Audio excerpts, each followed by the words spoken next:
When we were kids, if mom said, "Hey, I'm making spinach for dinner," what would you have done? I'm pretty sure I would have made a gross face and stuck my tongue out at her. Like, blah. Oh, really? I seem to remember you gobbling up some spinach at certain holidays. What? Oh, yeah. Liar.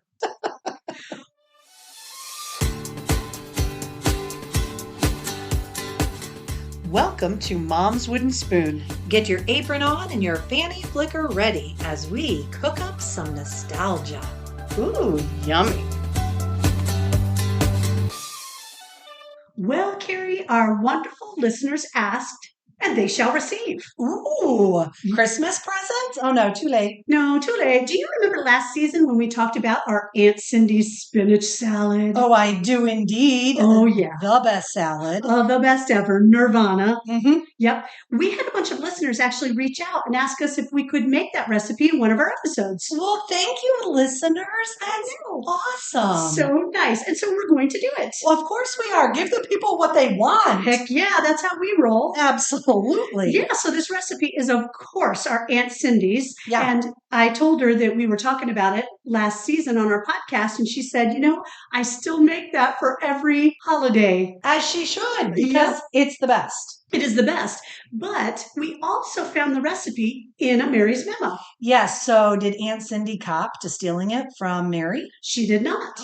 Ooh, I didn't ask her. Oh, okay. I was Yeah. like, then, as far as we all know, Mary stole it from Aunt Cindy. I am pretty sure she did. Yeah. So this is from January 21st, 1974. Ooh. Yes, and it's really the easiest and most delicious recipe ever. I mean, maybe not the most delicious recipe ever. Okay. I feel like sugar cookies. That's true. That's true. There's a lot of things that involve sugar and butter that Yeah, I would go with better. That's true. But I see what you're saying. I mean, when there are leftovers from a Thanksgiving or Christmas meal, I go directly for spinach salad first. I want the spinach salad. Oh, absolutely. And everybody thinks I'm weird until they taste it. Mary recommends this for Chinese New Year. Yeah, and you know why she recommended it for Chinese New Year? I do indeed. Well, do tell, Kristen. Because it has water chestnuts Yes. and bean sprouts in it. Yes. Yes. And so I thought, Mary, that's just odd. Yeah. I'm going to look up water chestnuts. Are they really Chinese? They are Yeah. totally and completely Chinese. One of the only places they grow. And China, by and large, eats way more water chestnuts than anybody else. I also read that you are supposed to drain and rinse your water chestnuts before using, which is not something that I have ever done. I have never rinsed them before. So maybe today is the first. And let's see. I mean, we know we've had plenty of this salad in our lifetime. Yes. Are we going to go, oh, this is so much more delightful with rinsed water chestnuts? We probably are, Carrie. We might. Yeah. So this salad has a bunch of spinach. What? And I know, right? When I was a kid, I would get to help mom make the salad. And spinach back then, they were big leaves and they were covered in sand. And you had to rinse them 3-4 times or you would actually get grit in the spinach. Yum. I know, right? Now, I did not buy baby spinach because I looked this recipe up online and they recommend not using baby spinach in it, maybe so that the bigger leaves stand up to the heavy bean sprouts and the water chestnuts. Yeah, because as you add stuff to the spinach, it gets flatter and flatter. I have made this, and it lulls you into a false sense of security with the size of your bowl. Right. Because you start out and it's chock full of spinach. Yeah. And then you add all your stuff and it's half the bowl. That's and right. you're like, oh, I'm good. And then you try and toss that bad boy. Ooh. And chaos ensues. It does. It does. So we're going to try to be really careful with this. So it is spinach with, like I said, the bean sprouts, the water chestnuts on top, some crumbled bacon. I mean, everything is better with bacon. It is. Some hard-boiled eggs, chopped up hard-boiled eggs. I adore hard-boiled eggs in my salad. I do too. If I go to a restaurant and their side salad offers hard-boiled eggs on the top, I'm all in. I remember spending many a miserable dinner at Ponderosa Steakhouse as a child. Freezing your booty off. Freezing my butt off. But every meal came with the salad bar. Oh, yes. And that is where I discovered the joy of a hard-boiled egg on a salad and the joy of blue cheese salad dressing. Ooh, yes. Thank you, Ponderosa, for making me miserable and opening my taste buds to joy and adventure. Absolutely. And then this dressing is kind of like a French dressing, but it's homemade. It is homemade. Yes, so we're going to pop it in the blender. It basically has ketchup, vegetable oil, some vinegar, some Worcestershire sauce. And oddly, chopped onion. In the salad dressing. In the salad dressing. Now, Yes. I've made this before with a bootleg 70s blender, and it did not chop up the onion well enough. Oh. So I got done with the salad dressing and there were still little chunks of onion in it. I mean, what else do? You blend it and it did not blend. And I did not put in giant pieces of onion. So thankfully Kristen has like a super zippy zappy. I do, a Vitamix. You're rich, girl. We ain't going for the avocado green blender this time. No, so there will be no onion chunks in this because we're going to liquefy. We are liquefying the whole thing. So it's a quick and easy recipe. Yes. And you know what's funny? I was looking at the cans of bean sprouts on the shelf at the store, and I was thinking, well, what the heck kind of beans are these? Do you know what kind of beans are sprouted? I know that you can get mung bean sprouts. That's it. They are mung bean sprouts. Okay, so fun fact. Yes. I toured a bean sprout processing plant in Columbus, Ohio. Do not believe you. Yeah. Long story long. I did vocational work for teenagers. And these people were hiring, and I was trying to help this kid learn about different jobs available that he may be able to do. Yeah. They were willing to give us a tour of the plant, talk about the various work that they did there. Yeah. All was going well until he reached into a vat of bean sprouts and plucked one out and stuck it in his mouth. Oh, no. I was like, and we're done here. But I got the joy of touring a bean sprout processing plant. So I got to see they wash them. Yeah. Everything that they do. You thought you were going to surprise me and make me look like a fool, but oh no.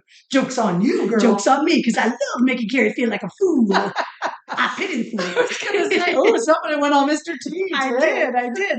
Well, actually, you know, the LaChoy company was started because of bean sprouts. I'm assuming there's more. Somebody saw a bean sprout and thought, hey, I need to start a company. Well, yes, that is exactly what happened. I am not kidding. Okay. So there was this grocer who kind of wanted to start a company, and he had a friend who ended up being a very famous doctor in Korea in his later life. And he asked his friend, hey, how would I sprout bean sprouts? How do we do this? And so they started this small company growing bean sprouts in glass jars. And it ended up growing up to be this huge company called LaChoy, where they would grow their bean sprouts, harvest them, and then would can them in jars. I'll be darned. I remember as an elementary school project, you would grow bean sprouts. You would, absolutely. In glass jars. In glass jars. And so I guess it works really well. It holds in the warm. And so what's cool is the LaChoy company ended up moving to Archibald, Ohio. Yes. And that is where the chief supermarket that was Mary's home base was in Archibald. And are they still there? They are still there, but they were bought by ConAgra Foods. Oh, okay. But the LaChoy brands are still made out of that Archibald factory. That's pretty cool. That is cool. So as I was looking up LaChoy brand, I realized that Jim Henson and Frank Oz of the Muppets actually created a character for the LaChoy brand to sell their chow mein. It was the LaChoy Dragon called Delbert. Really? And he would come in and he would accidentally blow fire and burn things and he would knock stuff down. It was like the precursor to Big Bird. Frank Oz, the puppeteer, was in the costume. That's really cool. Isn't that cool? And it was really fun. He had that typical Jim Henson voice that kind of sounded like Rolf the dog. So did you find videos of it? I did. I feel like there shall be linkage. There will be the linkage. It was really cool. That's really cute. Yeah. What a great idea. So I'm assuming it's kind of before Jim Henson was a huge, huge name. Yes. But obviously big enough that they knew that they could get a fine quality puppet. It was. So then on forward to 1974, in which this recipe came out, Jim Henson had a character on Sesame Street that was pulled because children started to imitate this character. Do you remember Don Music? He was a composer and he would sit at the piano and he would play like Twinkle, Twinkle, Little Star. And then he wouldn't figure out how to finish the lyrics. Dang it. And he would beat his head on the piano. I do remember. He had floppy doppy hair. He did have floppy doppy hair and I think he had glasses. Uh-huh. And children started beating their heads against stuff, mimicking him. I remember beating the keys of, not my head, but beating the keys on the piano like him. So they took him off the air in 1974 because kids were beating their heads on stuff. Oh, kids are so weird. I think That's hilarious. Yep. If you guys don't remember that character, I know you totally will if you watch Sesame Street. I'm going to put that, another linkage. You'd think you'd beat your head on the piano once. Yeah. It would be a very unpleasant life experience. And so you would choose to not do that again. Yeah. Okay, so let's continue. I think we need to, let me read what the directions say. Oh, it's super tricky. It just says, add all the different ingredients that we've said, mix ingredients together before serving, and then add the following salad dressing. Okay, so basically we throw everything in, Yeah. and then we're going to have to start making the salad dressing. That is correct. And make sure that you rinse the water chestnuts. I will. And they said to drain the bean sprouts, so Yes. I'm draining those right now. So Kristen is bean sprouting the heck out of the salad. You can watch that spinach just get shorter and shorter. It's shrinking down. Well, you know, I looked up a little bit about water chestnuts and why they were named that and where they were grown. In water. They are. They're Yeah. grown in freshwater marshes under the water. They kind of look like chestnuts growing Yes. under the water before they are cut out of the kind of reddish brown covering. And they're kind of like a bulby type of root. Yes. Yeah. And they do look like a chestnut, but they are not the same. They are not at all. They're not nuts, nothing. Have you ever eaten a roasted chestnut? I have not. Have you? Yes. Are they delicious or not so delicious? There are many, many people Yes. that believe they are delicious. I felt like it was very similar to a boiled peanut. Oh, they're soft? They are softer. They're not crunchy? They are not crunchy. Really? I'm not a fan of the boiled peanut. They're kind of a sweet version of a boiled peanut. Really? They're kind of sweet, huh? Yeah, they were better than a boiled peanut in the fact that they weren't super salty, but they had the texture of a boiled peanut, and I did not appreciate it. That's so funny. Yeah. So, but you know, life experience, I got to try it. That was good. But I know they're very, very popular. They're very popular in Europe. Yes. For sure. That is definitely a place where people adore the roasted chestnut. Yeah. But they're kind of sweet. And so I think you can do kind of desserty things, you know, with them. Yes. Yeah. Huh. So since this is the New Year episode, Chinese New Year episode, I thought I would look up 1974, the Chinese zodiac, since it's the new year, and see what the 1974 was. Oh, how fun. It was the year of the wood tiger, which I thought was, yes. Wood tiger. What is a wood tiger? Yeah. Okay, so what that is apparently there's something else in the Chinese zodiac that is wood. Oh, and it happened to be predominant that year that the tiger. Okay. And they end up with the wood tiger. If you were born in 1974, yes, apparently 2023 was not a good year for you. Oh, no. But do not fear. Yeah. 2024 is looking good. Is it really? Particularly from a job and finance perspective. Ooh. So, yeah, if you were born in 1974, cha-ching. That sounds great. Yes. Ooh. So then I thought, well, let me look up Kristen, 1970. Yes. You are Year of the Dog. Yes, I am. Another famous person with the Year of the Dog is J-Lo. No way. Yes. And so your sign is associated with dog-like loyalty. Oh, God. It really said dog-like loyalty. Really? You have a readiness to help others and exuberance. Well, I know. I guess I do have that. I mean, listen to me on the They can totally hear your exuberance. You can. You can also hear me clinking and clanking all these tools here. You may also be endowed with some lovely dog personality Oh, traits. no. I pee on the floor when my owner's not looking. You're honest. You love it when people rub you behind the ears. What? You're kind. You're considerate. Really, you're just all around nice person. Oh, well, thank you. I try to be. Yeah, so is J-Lo. Oh, I know. How nice to know. Me, Yeah, I can't wait to hear yours. 1973, I am the year of the ox. Oh, Which was stubborn. Stubborn. Oh, yes, that's so true. So when we were kids and we'd go to a Chinese restaurant, they would always have placemats. Yes. And they would talk about the different zodiac signs Yeah. and the years. And I was always so horrified that I was the year of the ox.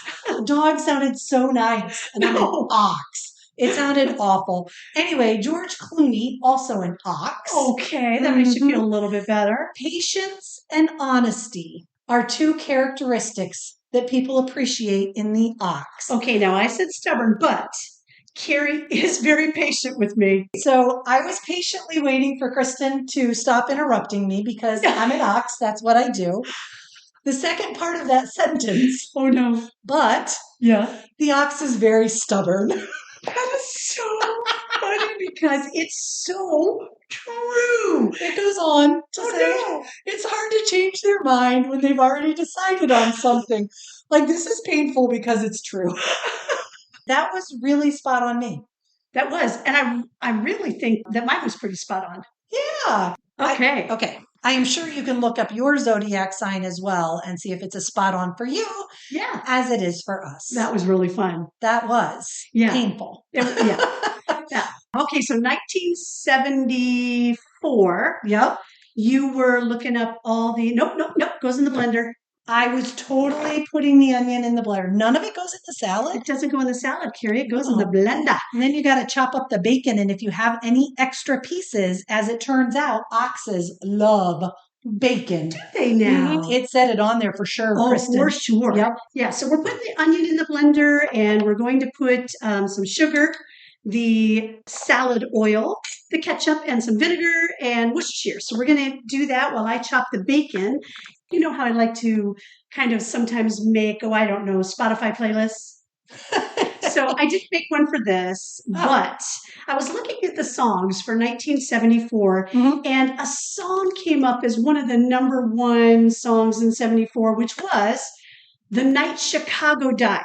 Right? Oh, yeah. Which caused me to start thinking about this song compilation album that was on TV that I could basically sing in order of the songs that were on that album. Because quite frankly, that's all you knew about the songs. Right. Just those little snippets. Yes. So it went like this. Indian Lake is the scene you should make with your little one. Undercover angel, midnight fantasy, the night Chicago died. I know this one. Yeah. Then I saw her face. Now I'm a believer. Run along in your automobile. That's all I know. Oh my gosh, that's right. I did those backwards. Oh, riding along in your automobile. Then I saw her face. That's right. So back to the one that had The Night Chicago Died. Yes. I went down a frickin' rabbit hole and I found it.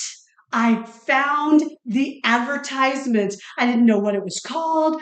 I didn't know how to find it at all. And it was called, folks, Summertime Gold. Oh, yes, it was. You could buy it on a 5-album set, or you could get 8-track or cassette tapes. Heck yeah. Oh, yeah. I love it. Do you ever watch that TV show? Drew Carey was the host of it for a while. Whose Line Is It Anyway? Whose Line Is It Anyway? Yeah. And it has Ryan Stiles, Wayne Brady, Greg Probst. Yeah. And they do a comedy sketch on those. No. Yes. They sit down and they announce the songs, and then Wayne Brady and whomever is singing with him.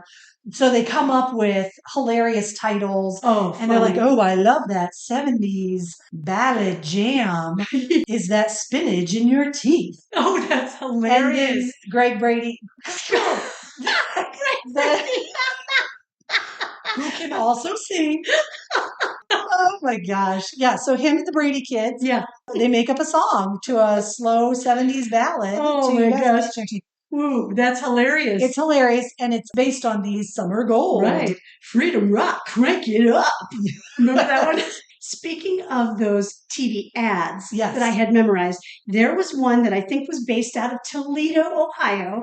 And so any of you in the listening area of Toledo, Ohio, you may remember this from the 1970s and 80s. You might remember this too, Carrie. Are you ready? It went like this. I'm not sure I am. Hi, loves. Carlos Summer here, the founder of the Crusade of Love for All Mankind. Our purpose is to move the world to love, and you can help accomplish this goal for love by thinking, speaking, and acting in friendly ways with family, relatives, friends, associates, and all of our neighbors everywhere. Thank you. Carlos Summers. Do you remember that? I totally remember. I have that memorized. I had that memorized Yes. years ago. My friend Christopher came for a visit, and I said, do you remember Carlos Summer? And he and I both spouted off the entire blooming thing. Oh my gosh, you guys watch way too much TV. I think so. His foundation for love. For all mankind. And I love that he specified all the places you may find mankind. All the people. And it was very similar. Relatives and family. Well, because sometimes it's hard to be nice to them. That's true. Associates and neighbors. And on the screen was just a picture of good old Carlos Summer. Yes. And it's funny because I always thought it was so cheesy as a kid, but if you listen to his words, they're really nice. It was super nice. Yeah. But it is absolutely cheesy. Yes. Yeah, remarkably so. Oh, yeah. All right, so I am putting all the stuff together for our salad dressing, right? Salad I interrupted you. I'm so sorry, loves. I am putting this together for our associates, our family, our neighbors. Everywhere. And as I'm looking at this recipe, Mary has created this memo. It's 2 columns. Oh, yeah. And the entire left-hand column is dedicated to Mary's thoughts on vitamin E. And basically what she's saying is, oh, shit. Wait a minute. Carrie. Let me take a picture. Carrie got talking. I just dumped the ketchup for the dressing directly on top of the salad. Please put a beep over my swear word. Do not take it out because it was well deserved. Well, our dressing is going to have some chopped up egg and water chestnuts and bacon in it. Oh my goodness I cannot gracious. believe I did that. There's no fixing it. There's no fixing it. It'll just be a little extra ketchup. It'll be good. It'll be fine. Why don't we let Carrie tell the story and I'll work on the salad dressing. I think that's for the best, Carrie. Okay, so Carrie, you have put in some semblance of ketchup. Is there vinegar in there or is that oil, onion, and ketchup. Oil, onion, ketchup. Okay, I need to add the sugar and I need to add vinegar and Worcestershire sauce. Yes. Okay, why don't you tell the story, Carrie, and I'll take care of this. Okay. You honestly don't have to wipe I those recognize that, but Okay. I'm feeling kind of guilty. That's okay. Okay. So Mary goes on and on for an entire column about vitamin E. Yes. And ultimately, what she says Yeah. is unless you're a premature infant, there's really no proven benefit to vitamin E. Oh. And so while you can take it if you want to, what a waste of your time, energy, and money. Oh, wow. Okay. Wow, Mary. Yeah. I mean, but she said it much nicer and more, polite than that. We're Midwesterners.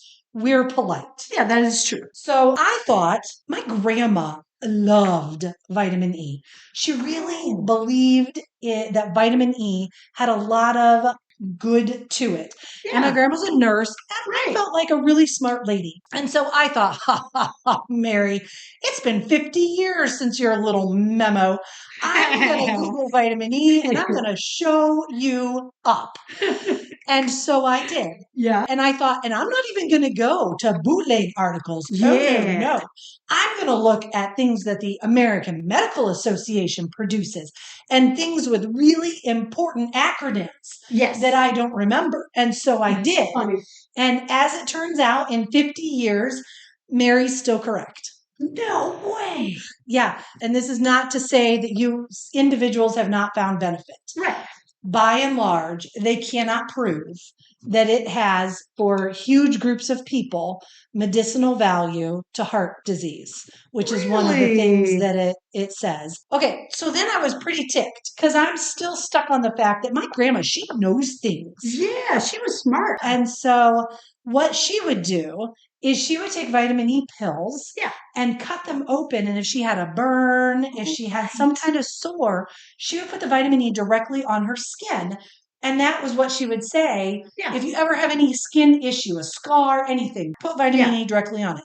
Now, if you go buy a good quality lotion, you are pretty much guaranteed it's shea butter and Vitamin E. because it has in fact been proven Oh. to help with skin issues. It's just other stuff. And you don't need to take it internally for skin issues. Right, because I was going to say, when my son was a baby, we didn't use Desitin on his diaper rash. We used A and E. No, it's A and D. I was just sitting back on that one. Well, crap. A and D. Okay. Yes. Yeah, I'm a dummy. Yeah. I'm cutting that part because I don't like to sound dumb on the podcast. Carrie's allowed to sound dumb, but not me. But Okay. there we go. So there I was put in my place. Thanks, Mary. Thanks, Mayor. All right, we're going to pause for a minute while I go blend the salad dressing that probably doesn't have enough ketchup in it, but oh well. But you know what? There's plenty already on the salad, so it's cool. It's all cool. It's all cool, Carrie.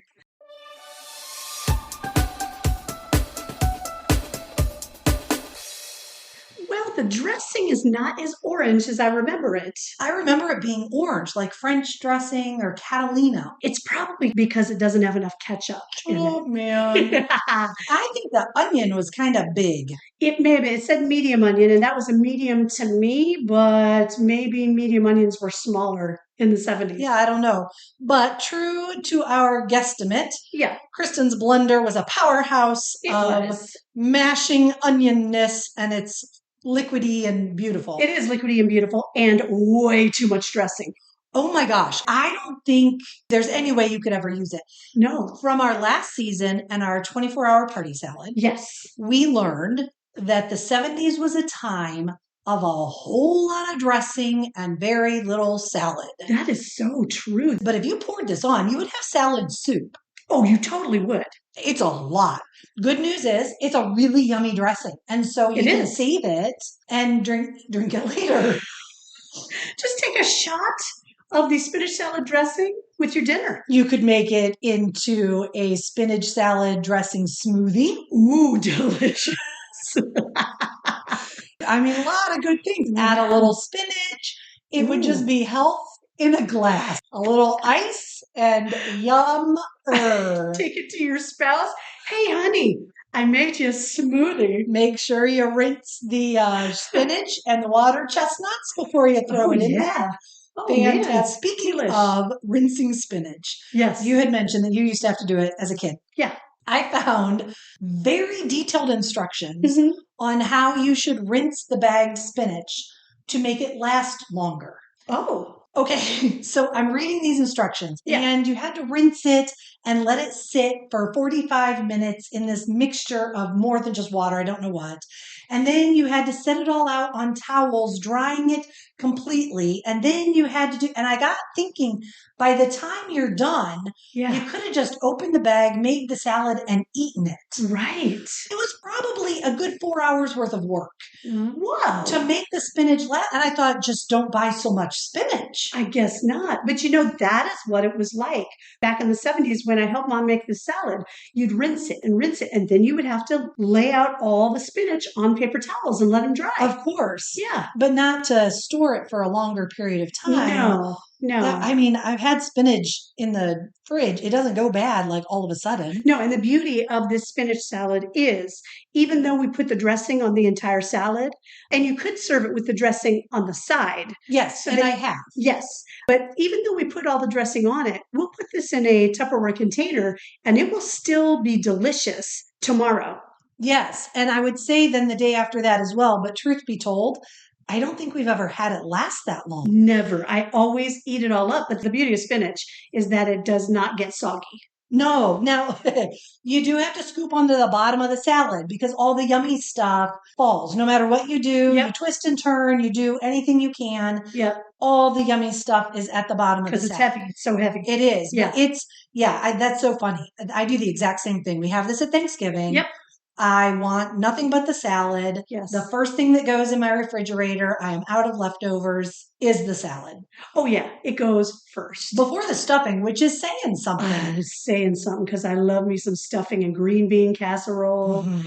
I could eat a dinner of the leftover spinach salad and leftover green bean casserole. Yeah. Just have that be my meal. Yes. Delish. I would fight you for that. And Yeah. you better not fight me back because I'm an ox. She's an ox. I'm violent. She kicked my butt. She used to kick my butt.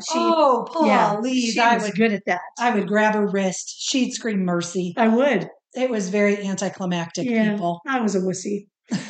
All right. So before we dig into our delicious, delicious salad, I want to tell you that I looked up what was considered the most interesting information from 1974. I have some interesting information from 1974. What is it? No, you go first. Maybe mine's better and you should save it for last. Okay. And then you guys can vote. I'll put a little voting thing on the podcast and you guys can vote. Who is more interesting? Kristen? Yes. Or Carrie? No.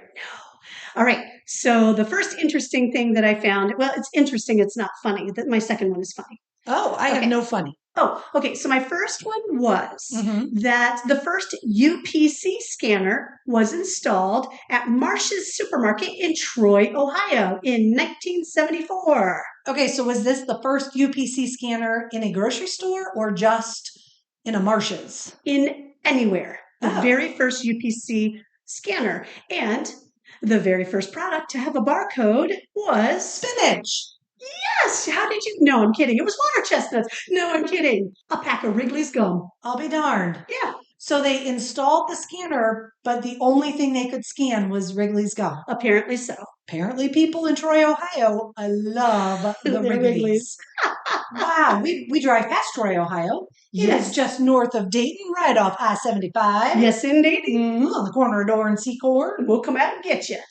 Another Toledo, Ohio television staple. Carlos Summers.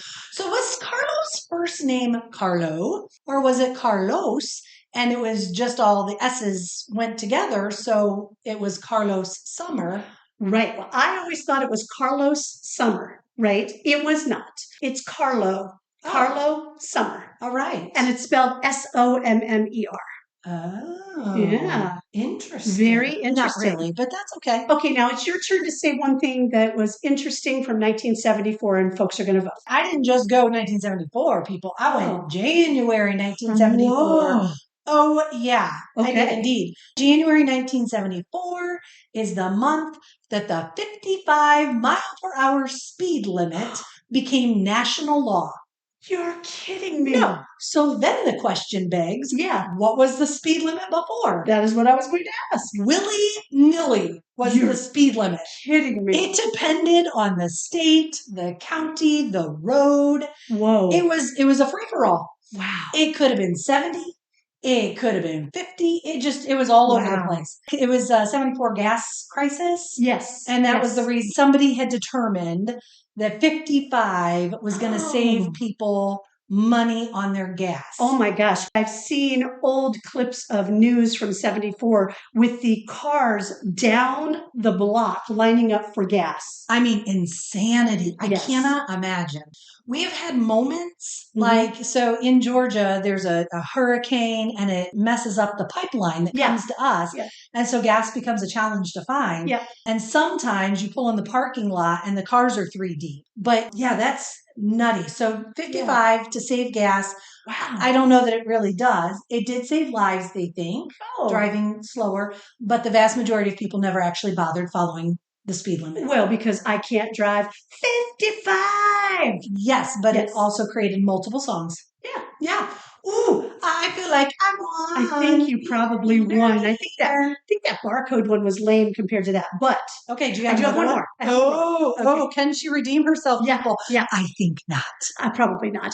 This is from April 1st of 1974. So not even January, not even the same month as the Mary's memo. Mine was way cooler. Yeah, but here it is. Okay. The local residents of Sitka, Alaska, woke to their nearby dormant volcano, Mount Edgecombe, billowing out black smoke. That would have been scary as heck. I would lead one to believe it is not, in fact, dormant anymore. I guess not. So they sent a Coast Guard pilot to fly over the area to investigate, and he found 70 tires burning and the words April Fool spray painted into the snow.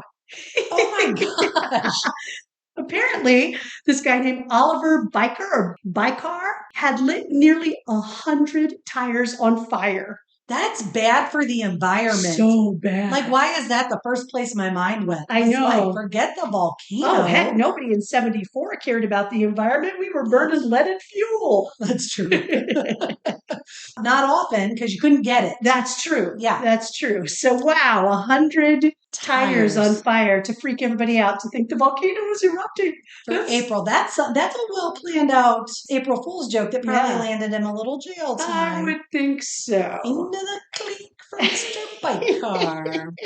All right. So here's my January 1974. I'm going to beat your booty. Okay. Last one, because I'm dying to dig into this salad. Okay. January 1974. Yep. The debut of a TV show that ran joyously for 11 seasons. What?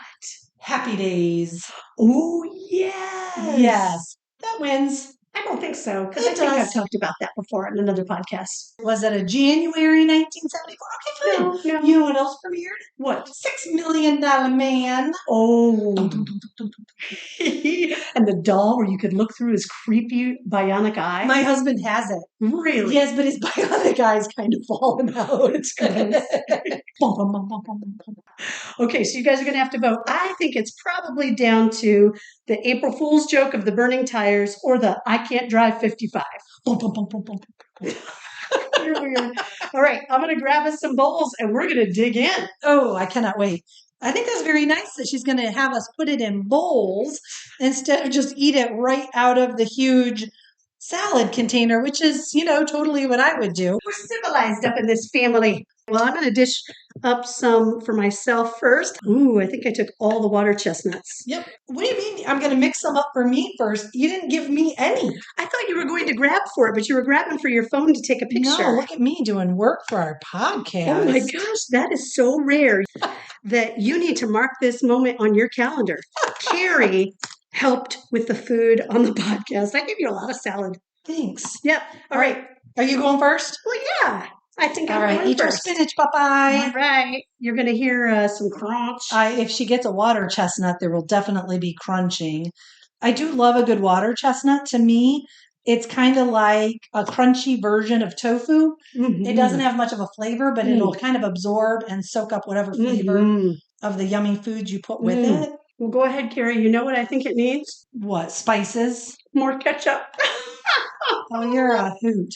I think it really could use a little more ketchup in the salad dressing, but it is so good. I know when I'm eating for dinner, an entire bowl of spinach salad. I love this stuff. It's so yummy. I think, sadly, you may be right. I honestly think it was the onion that kind of... I think it was just too much onion. Yeah, just make sure you use a small onion if you're doing this, but it is still absolute heaven. Oh, it's so good. It is a sweet dressing, so I will warn that. So if you're not a big fan of sweet dressings, do keep in mind it is sweet. You might want to cut back on the sugar or something like that.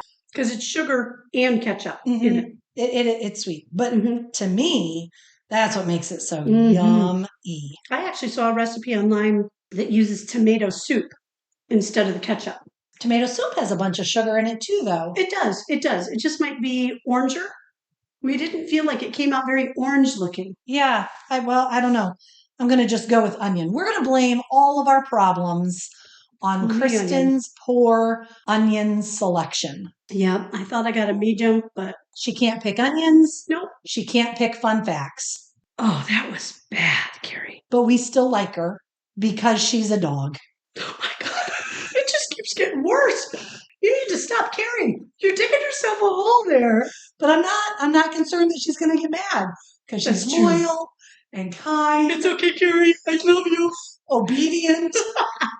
You snap your fingers. She comes running. What? She gets distracted by squirrels. I love kibble. Wait, no. Oh my gosh, crazy. Well, I can highly, highly recommend this salad.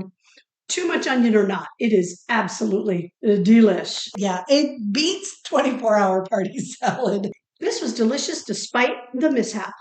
of Kristen's poor onion choice. That's what it was. It's okay, Fido. I mean, Kristen. Oh, well, that's it for this episode. I'm so glad you joined us, aren't you? You guys really do mean the world to us. Be sure to mark your calendar for our next episode, which will be released February 12th, just in time for Valentine's Day. I have made up my mind that you should listen, and so it cannot be changed. It cannot be changed. Guys, get ready to watch it wiggle and see it jiggle. And I'm not talking about Carrie's booty. Ooh, no, she did.